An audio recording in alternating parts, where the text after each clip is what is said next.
le mal vient au monde. Pourquoi? Comme un parent avertit constamment un enfant des dangers auxquels il est confronté s'il maintient son mauvais comportement, c'est Dieu. Parfois, en tant que parents, nous semblons être le gentleman des mauvaises nouvelles, mais que faire? Alerter les enfants quand tout va bien? Cela n'a aucun sens, n'est-ce pas? Bien sûr que non.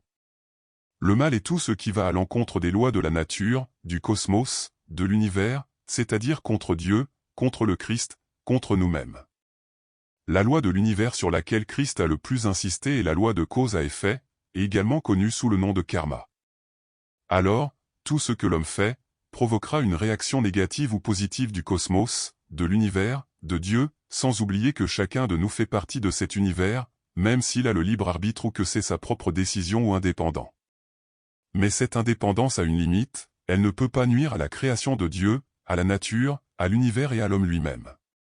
Ensuite, quoi que vous fassiez de mal, aura un retour concernant vos actions, vos paroles ou vos pensées. Ésaïe 24 verset 5. La terre est polluée par ses propres habitants. Après tout, l'humanité a désobéi aux lois, violé les décrets et rompu l'alliance éternelle. Pour cette raison, la malédiction consume la terre et ses habitants sont coupables. Le mal vient dans le monde parce que l'homme a désobéi aux lois de Dieu, aux règles de l'univers. Le mal vient dans le monde parce que l'homme, les ingénieurs, les scientifiques et les gouvernements ont changé les décrets, les règles de base sur lesquelles repose le fonctionnement de l'univers, la vie. Dans l'univers, tout est interconnecté, si une fleur change de son état naturel, de l'état dans lequel Dieu l'a créée, le décret a été brisé. C'est comme prendre une carte d'un château de cartes, le château peut même ne pas s'effondrer, mais toute la structure change, pire encore, lorsque vous tirez plusieurs cartes, le risque de s'effondrer augmente considérablement. Combien de cartes nos ingénieurs, nos scientifiques, nos capitalistes ont-ils tiré de cet endroit? Combien de fleurs ont été modifiées par rapport à leur état naturel dans ce monde? La fleur n'est qu'un exemple de beaucoup de choses qui ont changé par rapport à leur état naturel, dans lequel l'homme est intervenu pour son bénéfice individuel. L'homme ordinaire, d'autre part, s'est également éloigné des lois de Dieu, de l'univers et vit selon l'impulsion de son humeur, en général. Heureusement pas tous. Ésaïe 59 versets 3 à 8.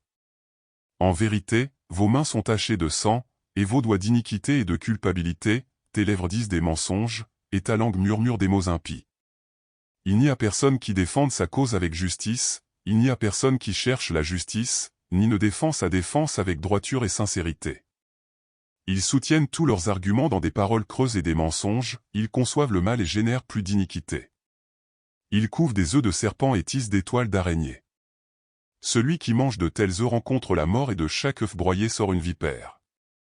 Les toiles d'araignée ne sont pas destinées à la confection de vêtements, mais ils peuvent se couvrir avec ce qu'ils font. Ces œuvres sont mauvaises, seuls les actes de violence viennent de leurs mains. Leurs pieds se précipitent vers tout ce qui est mal, ils se précipitent pour verser le sang innocent. Ces pensées sont continuellement mauvaises, la ruine et l'extermination jalonnent leur chemin.